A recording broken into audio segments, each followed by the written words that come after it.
Welcome to the Agilist Aspire and Achieve in Your Agile Career video podcast series. This series is all about helping you grow, thrive, and make an impact in your career and the community with an Agile mindset. Whether you're just starting out or you're an experienced practitioner, we're here to bring you inspiring stories, actionable advice, and meaningful conversations that will help you navigate and excel in your Agile career, meeting some amazing mentors along the way. Get ready to aspire, achieve, and thrive in the next step in your journey.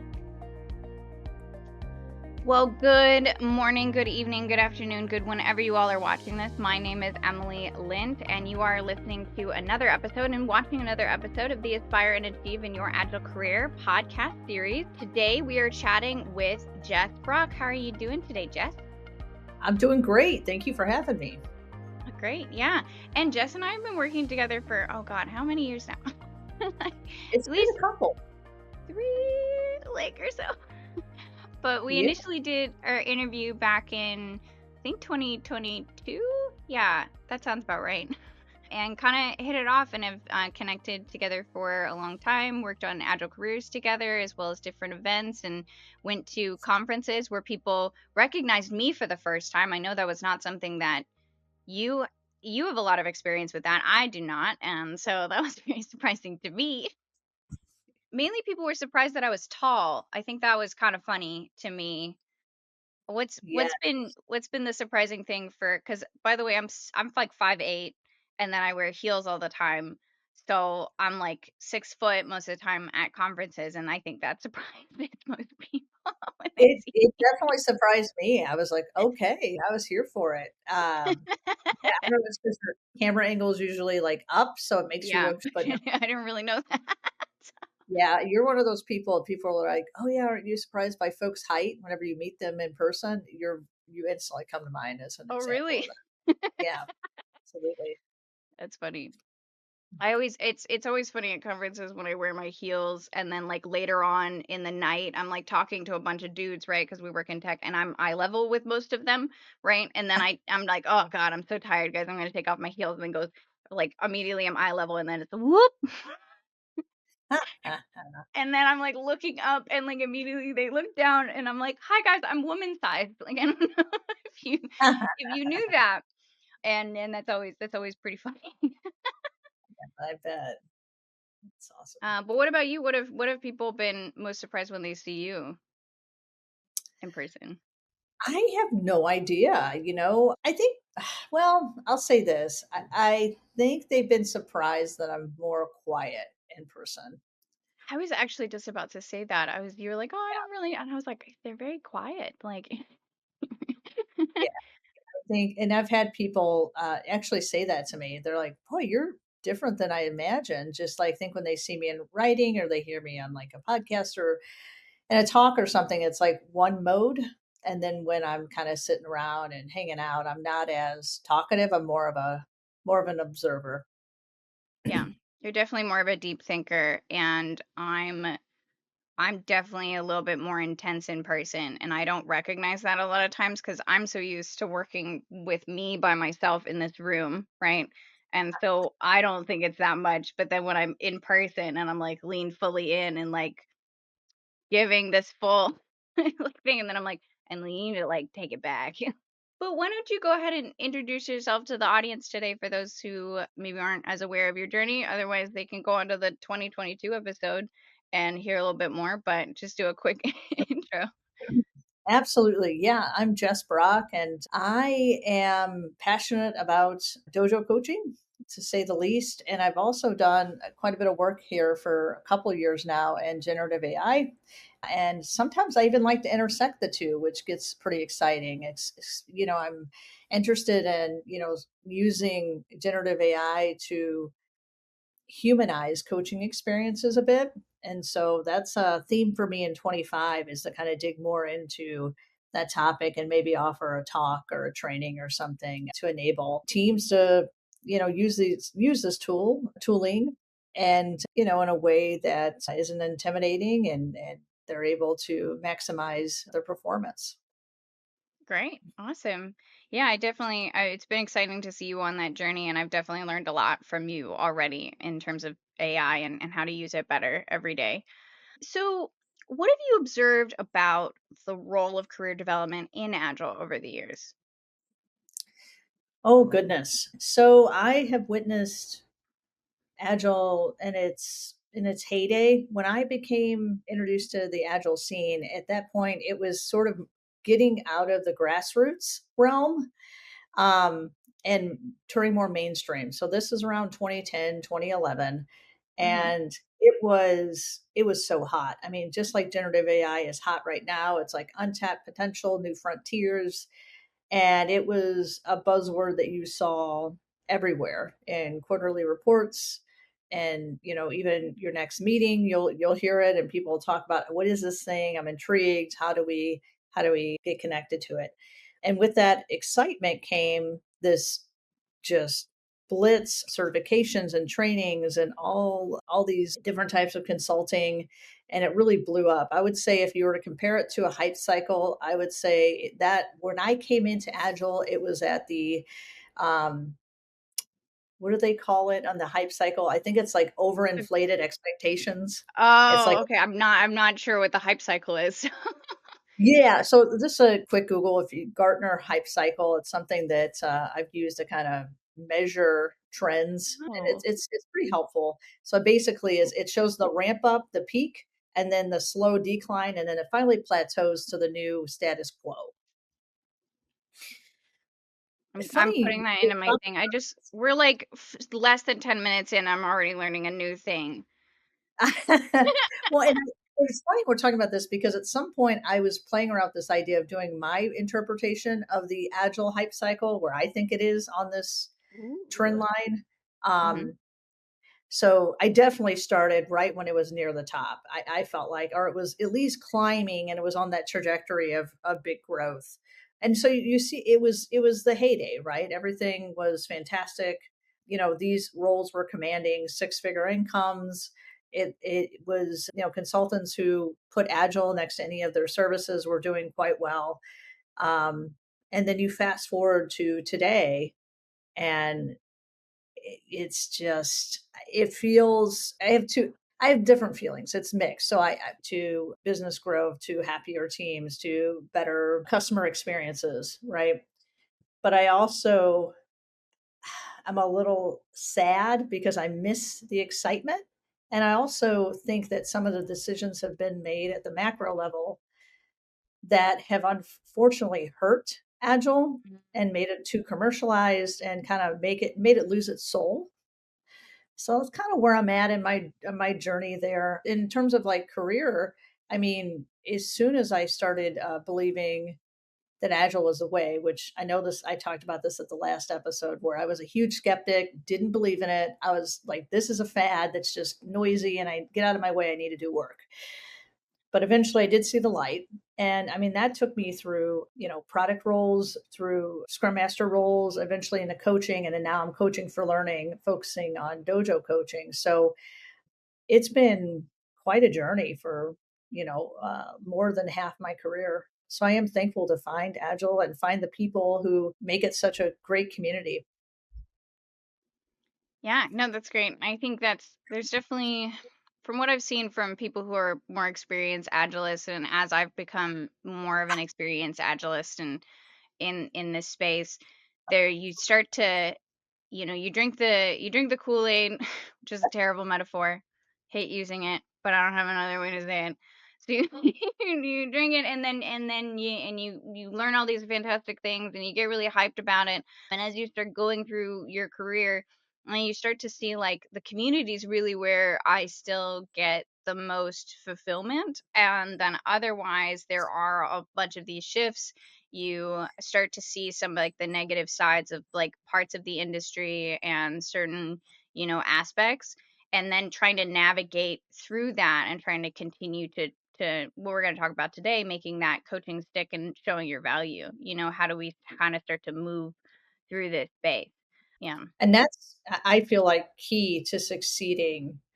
Um, today is unfortunately, you'll see coach roles be cut. The value just isn't understood. And when I say coach, it could be an agile coach, it could be a scrum master, and really any role on a traditional Agile team. You get into product as well and analyst roles, developer. I mean, there's some things, some general rules to keep in mind as you go through your career, no matter your role, that's just going to be smart around you showing your value and being able to have some longevity. And if not longevity, build that network so you have options. Yeah, I love that. And, I'm thinking about it too. When I started in my career, I had so many coaches, and Mhm. it really did make a huge difference in the ways that I was able to succeed early on and the ways that implementations were able to succeed early on, that I don't feel like there's as much out there right now, and young professionals really are not one of the reasons why I made this series. Young professionals really aren't getting access to the same types of mentors and coaches as regularly. So I want to jump into the topic that we have today, which is like making coaching stick, talking about our value as a coach.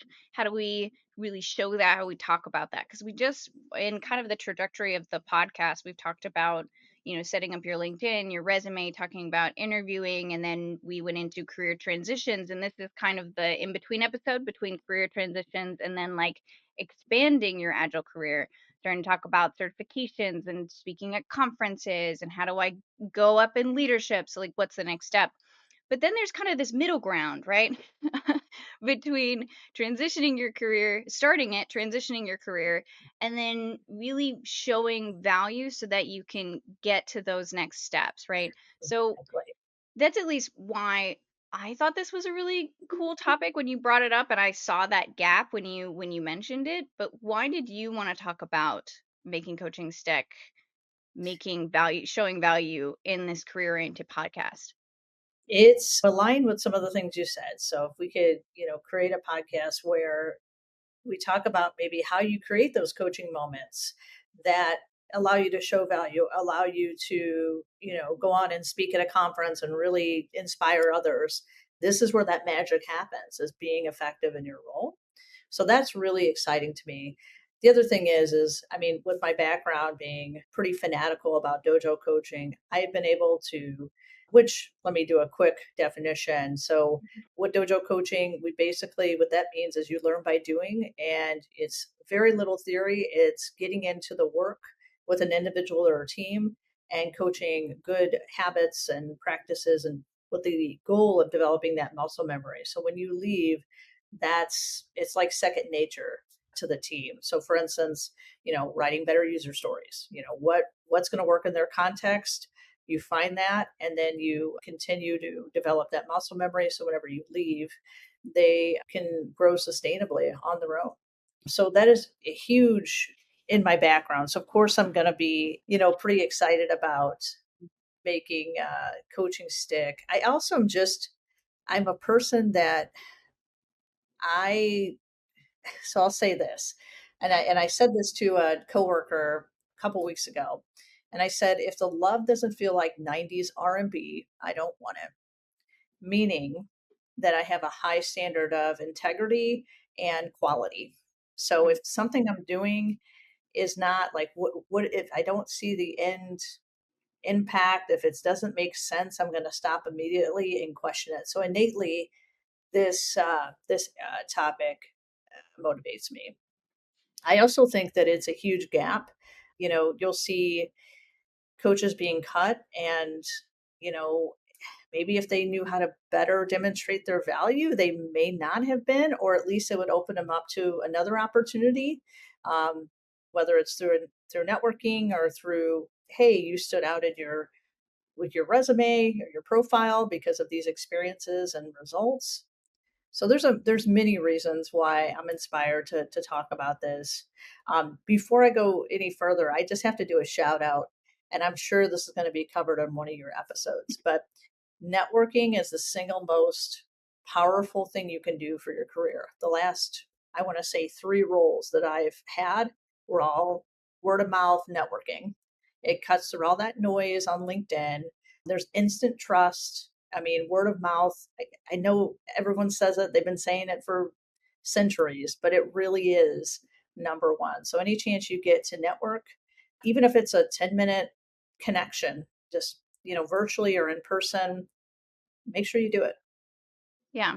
We've definitely seen that in the things we've talked about, and definitely in the search as well, is that you have to be known, and you have to start to create something that you're known for those results and being effective, and then meeting people that see that and then can tell other people, and it starts to open up the road, especially if you want to go external, at least from what I've seen. Yes. um so I think I love that. What does it mean to be effective in your role? So it's not even just coaching there. It's being effective. So how do you start to show that value as a coach? What do you think is maybe slow it down to top 3 things that show value as either a coach or that product coach role? Yeah, yeah. So one thing that has helped me, and I know it is not always easy. So I want to preface, I do live on this planet. I understand that things cannot, that it's not always, sunshine and rainbows. But if you could be, really thoughtful about how coachable this team or individual is Mhm. before you go into the engagement, that's going to help your chances of success significantly, at least in my experience. So, is this team ready, willing, and available? Are they filled with energy? Are they ready to get after it? Ready to try new things, get out of their comfort zone, and they're willing. They're personally willing and bought in. They're not told to do this. You're not forced to do this. They really want to improve, and of course, they're available. Logistically, you'd be surprised how many times like folks try to put things on calendar and it's just very clear that it's not going to work out due to some other conflict. And they have near term delivery deadlines that they're more focused on and they're distracted by, so they're not in that mode for coaching. So I encourage coaches to acknowledge that reality, and not just try to fit a square peg in a round hole type thing. Mm. If your gut kind of feels off, or you're like, I just don't know if this team is ready or not. They seem ready, but something's making you feel off by it. I always recommend, observing a team for a little while before you commit, just kind of get a feel for what the reality looks like. And it's something that you can help with. No, yeah, I love that, and especially when we're talking about, and this kind of goes to like one of the future questions that we have around agile being status quo, or there's a lot more agile information out there, and so to be effective in your role, like some organizations are just going to be agile because this has been the rule book that they had for X amount of times, and they feel like they need an RT to do this, and they need a Yes. product manager, but you're not actually going to change anything. You're not going to move the needle forward. You're just going to do the job that was spelled out and set out. I actually recently had a coaching engagement like that where they were like, well, we just need to check the box and show that we're doing Yeah. safe. And I'm like, What? Like, you don't actually want to like be better and achieve results and do things better?" And they're like, no, we don't really feel like safe would actually do that for us, but we need to check the box so that we don't like so that we get like this award. And I was like, okay. And I actually did do that contract and I regretted it. I was like this I was miserable the whole time. And then but then you don't feel like a good coach, right? Because then you're sitting there going like, well, if I start doing this with them, they're gonna see the way. You know, Yeah. they're gonna see it and it's gonna change things. And even there were points in times where I was like, "See, obviously it's working," and they're like, "Yeah, we don't care." But look, our teams are happier. Yeah, but we don't care. And That's, that sucks. Really demoralizing. yeah. And I get it. You got to sometimes you got to take jobs and just kind of, you know, get through it. That's another big component. Like, are the teams set up for success? Mhm. So, your example, it's like they're more doing this for optics. Oh, we have a coach, so we're covered, and maybe the coach is the fixer. The team could be willing, but maybe their conditions are terrible culture where it's delivered at all cost, or a leader that says, sure, yeah, I'll make space for learning, and then totally disrupts it by interrupting the team all day. Obviously that's counter. So you need to have a good partner with the leadership, that is imperative. And oftentimes I like to start there to make sure they're already pre-bought in before we even try to give a team's hopes up. Yeah. So, what do people look for when we're thinking about your career development and showing that value? What are some of the top things that you think about? This person has been a successful coach. They've really shown their value. And what do you think that is in industry as well? So, not only just for you and as a coach, but then for industry. Sure. I think a marker for a successful coach is sustainable growth. Mm, So too often we'll have folks come in, coach, yay, problems are fixed. And but are they sustainably fixed? And that's where getting hands on, which I mentioned dojo coaching, but that is the techniques of dojo coaching is not, they're not restricted to dojo coaches. Like anyone could, borrow from the dojo coaching approach, which is getting hands on and connecting physically, your coachees to their work, to whatever habit you're trying to help them build. Well, there's a scientist, I mean, this is long ago, but his name is Donald Hebb, and it's neurons that fire together, wire together. So it's similar to riding a bike.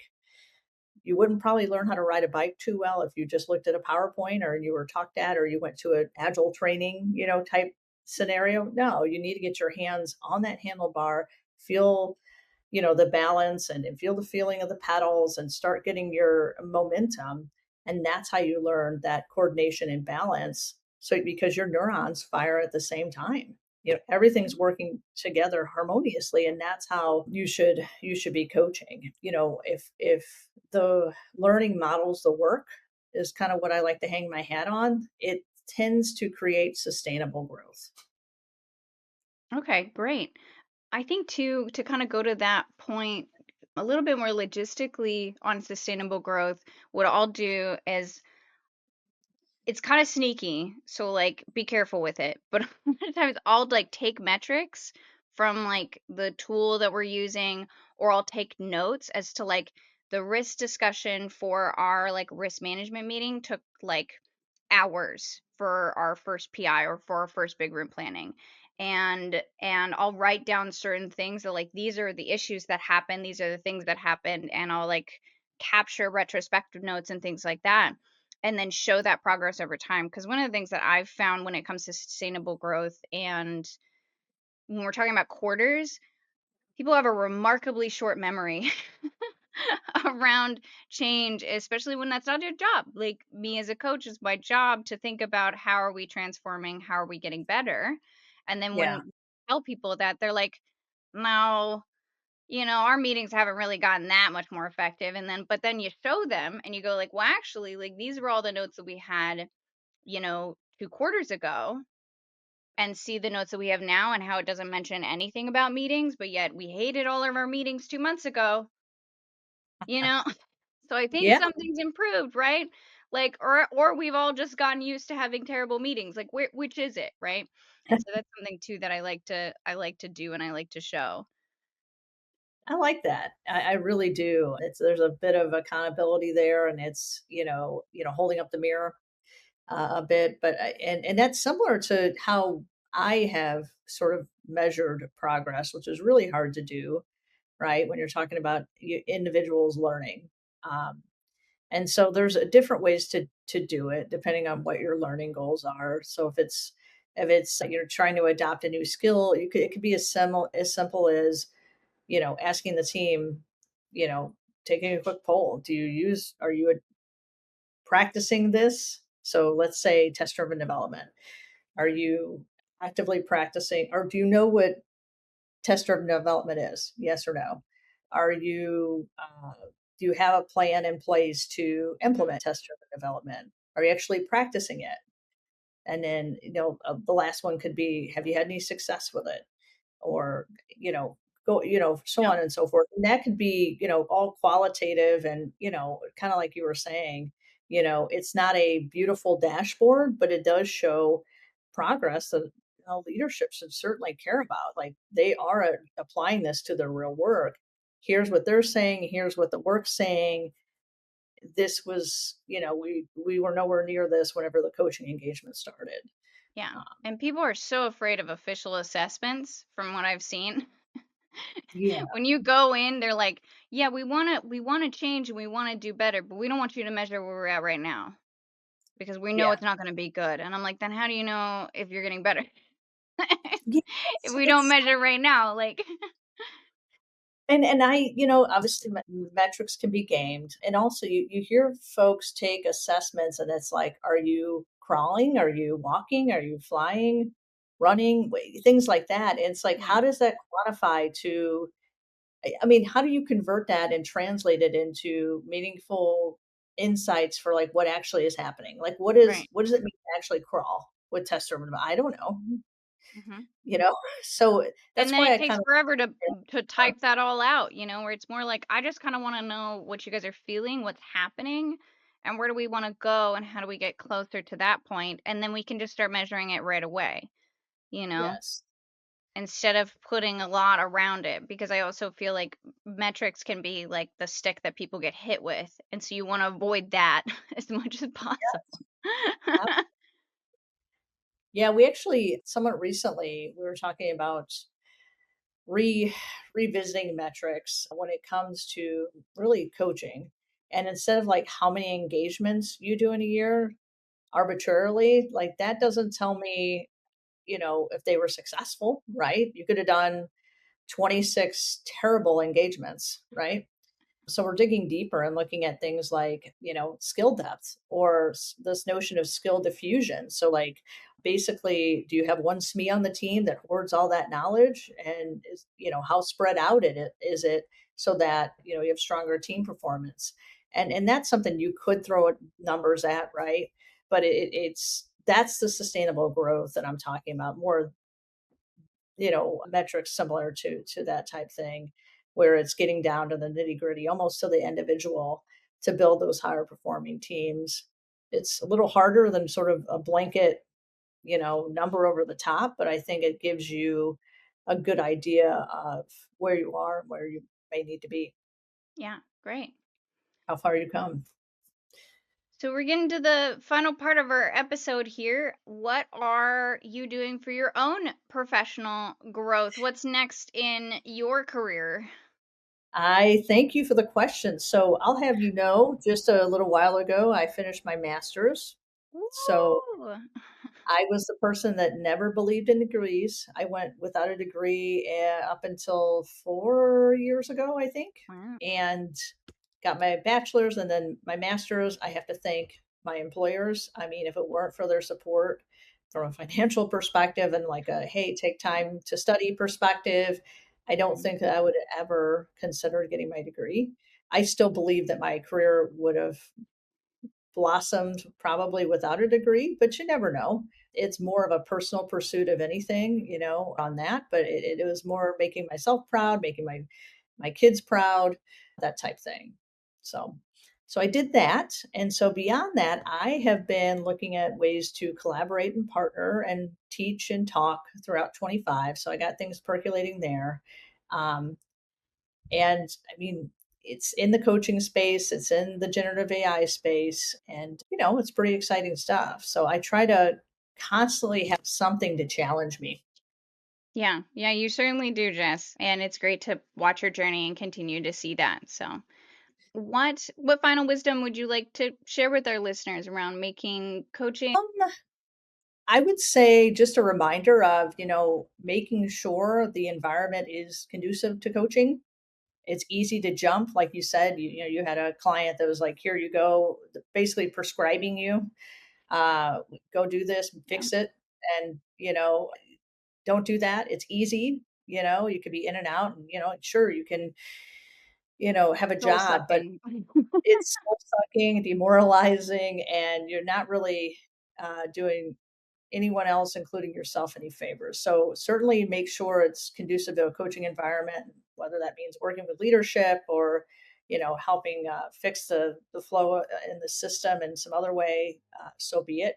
And then the other thing is do everything you can to make coaching interactive and hands-on.